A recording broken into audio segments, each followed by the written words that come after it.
Hello, this is Alex from Walks Inside Rome, and today we are going to be walking and talking you through one of our best loved favourite hidden monuments, known as the Tomb of the Baker, which is right behind me there.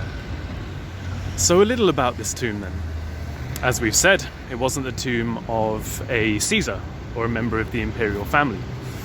Luckily, we know exactly who it was dedicated to, because the original inscription survives.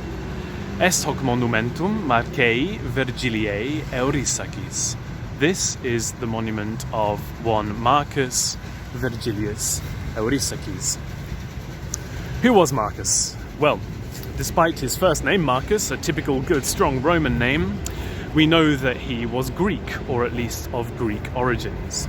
Eurisacis, as a last name, smacks of Greek, and archaeologists, historians, are of the opinion that he was a freedman. He was an ex-slave. He was not a member of an illustrious Roman family, but rather someone who, through his graft and hard work, and having a master who ultimately conceded to his release, managed to buy his way to freedom and amass such a fortune that he could afford this enormous tomb for himself and his wife. So the inscription continues on this side. Marcae Vergiliae Eurisacis Pistoris Redemptoris Apparet. Pistoris, bread maker. Redemptoris, contractor. And apparet, we don't know. Apparet might mean a public servant, but we genuinely don't know. It's one of these words which has been lost to the sands of time. Mary Beard, I don't know if you know Mary Beard, a wonderful historian from Cambridge, suggests that it's a kind of punchline to a joke. Apparet translates as kind of get it? So, Marcus Vergilius Eurisacis, a bread maker, a public servant. Get it? As in, look at the size of this monument. How could this possibly belong to a bread maker? But we know that he was indeed a bread maker. If I zoom in, and please forgive the appalling quality of my camera, but if we zoom in, you can see on this frieze here and on the frieze on the other side, which I'll show you momentarily, the various processes of bread making. Here you've got a group of guys rolling out dough, kneading dough, and over here on the left you have a scene which would not look out of place in a modern day Neapolitan pizzeria. You've got a guy putting some bread, some loaves into an oven, which looks suspiciously like the wood-fire ovens that we would, that you find around Naples, and that we take you to see and try on our various food tours. And what about these? What about these curious circular shapes?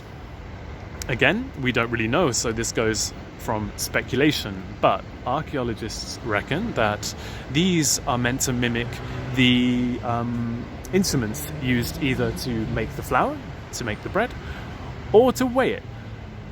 So in order to know how much grain was being provided, in order to know the weights and the units for sale and for measurement, they suggest that these all kind of play into the visual theme of the baker and his tomb.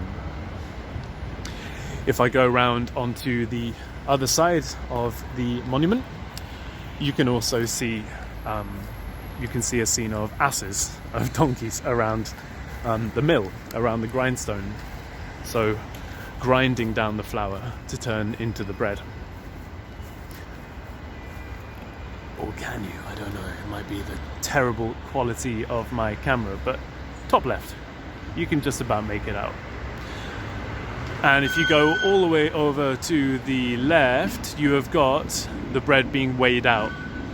What is the symbolism of this? For me, it's Marcus showing that he is an honest man, or that in life he was an honest man, so he was always weighing the correct amount of bread. And indeed showing that his scale was indeed industrial.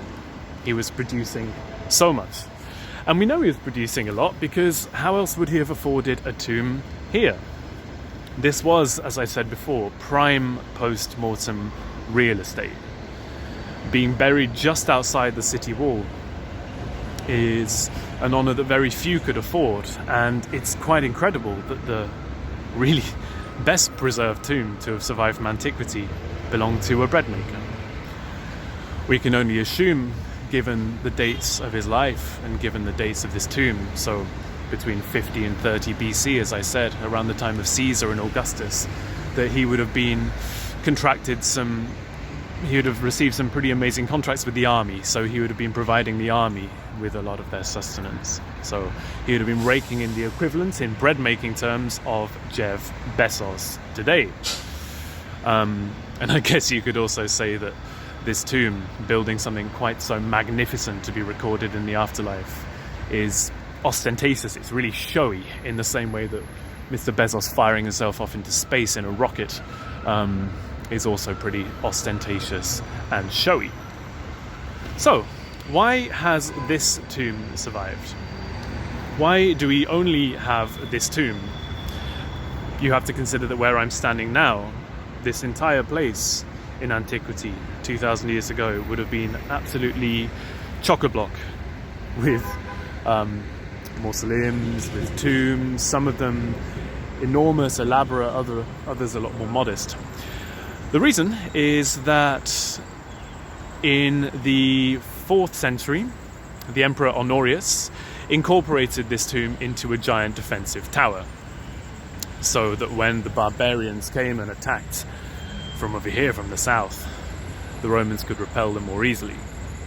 And that's it. The tomb stood within this tower. It survived within this tower up until the 19th century, when the Pope Gregory the 19th century, where Pope Gregory the 16th, an enthusiastic excavator, decided to take it apart, remove the tower, and lo and behold, they found this remarkable tomb underneath, belonging to a baker, nonetheless. And one final thing of note is the curious shape of this tomb. So it has a kind of trapezoidal shape. And anyone who knows anything about classical archaeology, think of the Pantheon, knows that the ancients, the Greeks and the Romans, were really big on their proportions. They loved their proportions.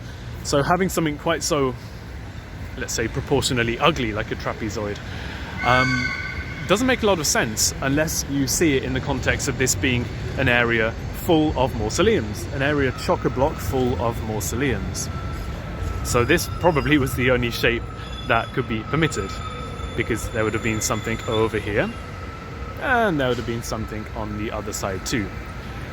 But we shouldn't feel so bad for old Marcus, because he did have passing traffic from this side, and he also had passing traffic from the left. So he had lots of people coming in and out of the city to look at his tomb, remember him, and kind of nourish his soul. The Romans kind of believed that the more attention they got, or their monuments got, the more they would be able to not enjoy the afterlife so much, but the better that they would fare in the afterlife, the more attention they got on Earth. One final thing, the tomb was not only for Marcus, it was also for his wife, Attilia.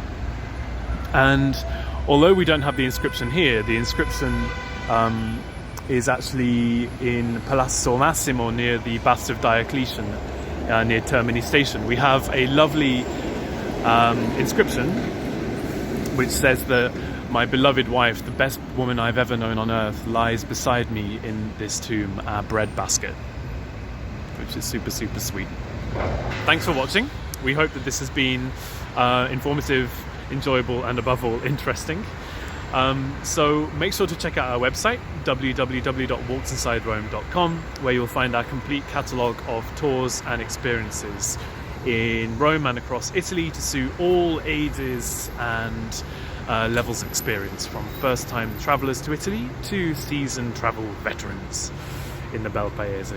And also check out our social media channels, so YouTube, Facebook, Instagram. Give us a like and give us a follow. Stay tuned, as we'll be doing more of these tours in the coming weeks. And thanks again. Grazie mille. A presto.